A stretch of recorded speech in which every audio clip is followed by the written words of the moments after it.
Hello, I'm Domonique Foxworth, joining you from Podcast Village in Washington, D.C. Today, we discuss where Kyler Murray ranks amongst the NFL's best quarterbacks. What more does Dak have to do to get paid? And is Russell Wilson unstoppable? Warning, like the Atlanta Falcons hands team, I just want to watch, because I don't give a damn.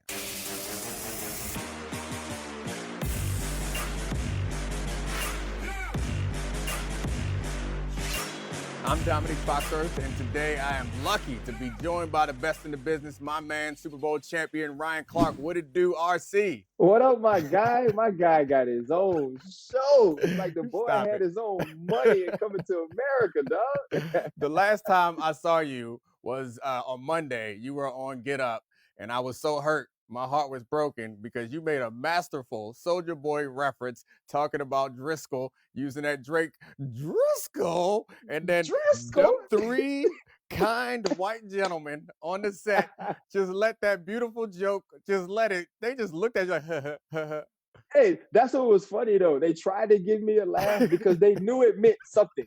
You know what I'm saying? But they couldn't fully grasp it and take it in because they had no idea what the hell I was talking about. So they were just like, ha, Driscoll. Well, Driscoll did play well.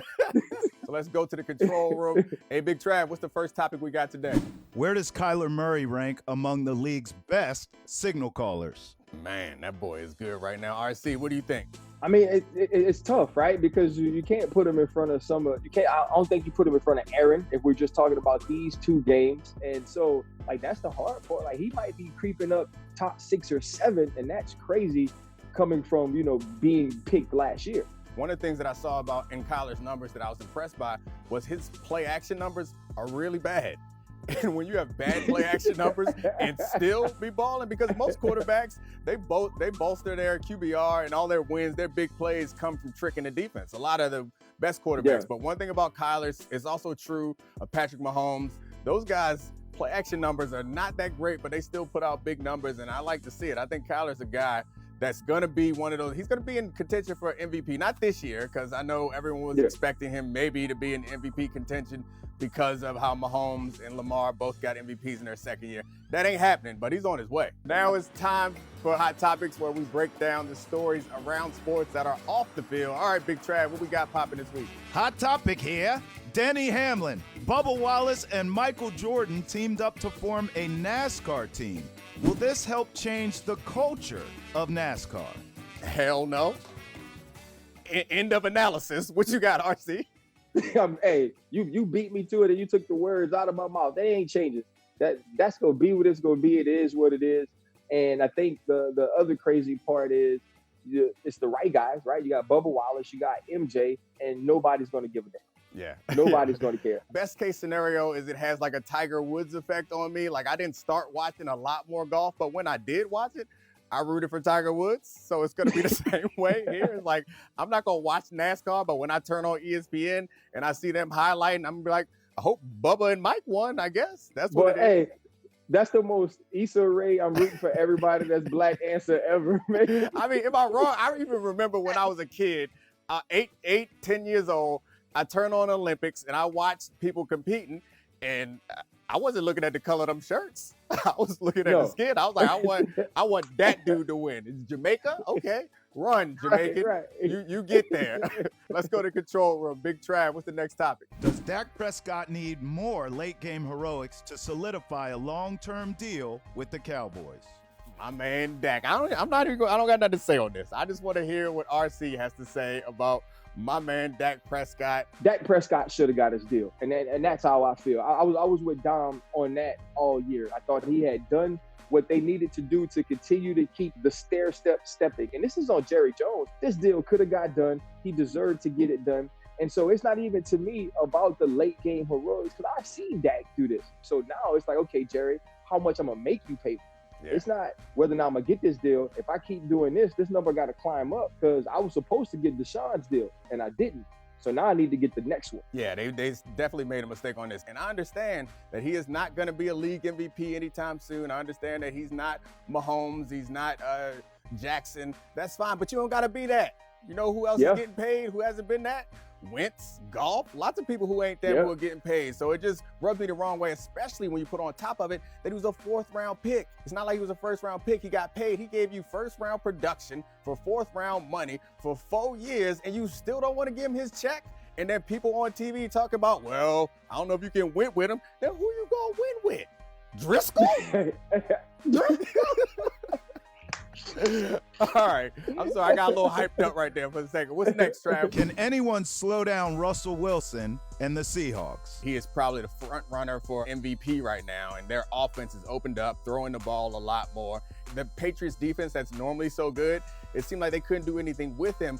But Russell has some pretty incredible weapons in Lockett and DK Metcalf. What DK did to Stephon Gilmore, again, it's another reason I'm happy that I got on makeup right now and I'm underneath these lights talking to you, because dealing with DK was out there blocking defensive ends. They was running plays designed for DK to pass pro on defensive ends, and he was keeping them boys stymied.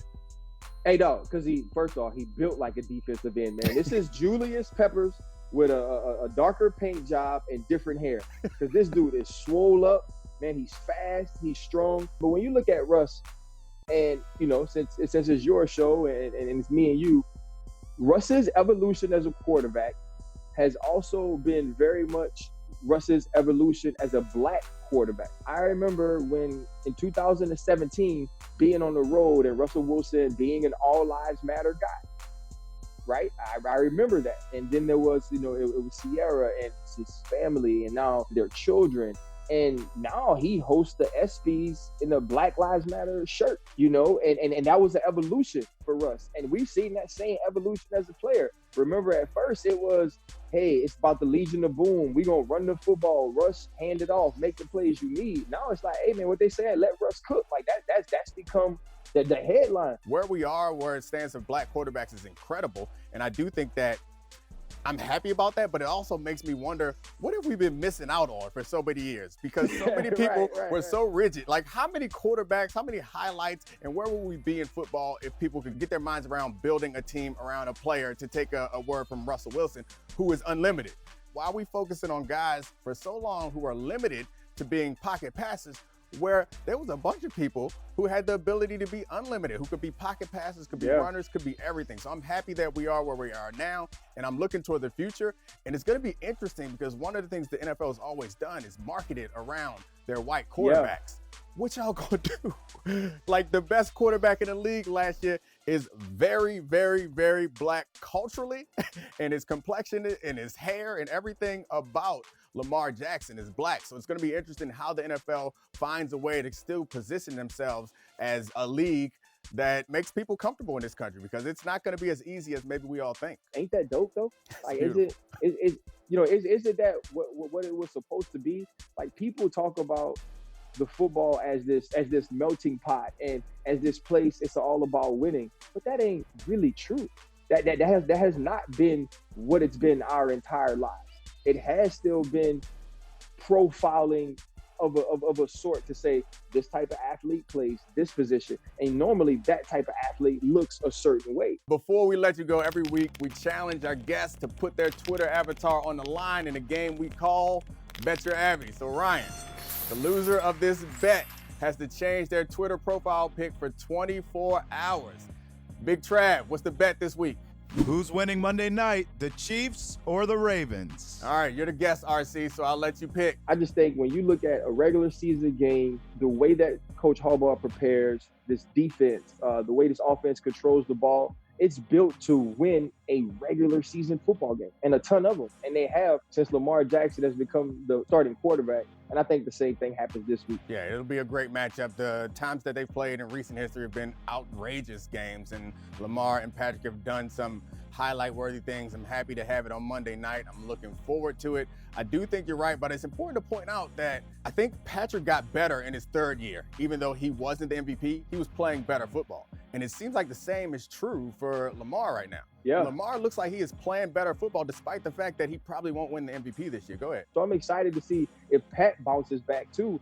to have one of those Patrick Mahomes games, because now the lights are bright, and that's when dude shows up the most. All right, RC, this has been amazing. It's been so much fun. You're going to have to come back every week. I won't take no for an answer. That's it. I'll see you, man. All right, my guy. Thanks for watching. That's it for this week. Head to the Undefeated for the stories that matter most. You're welcome.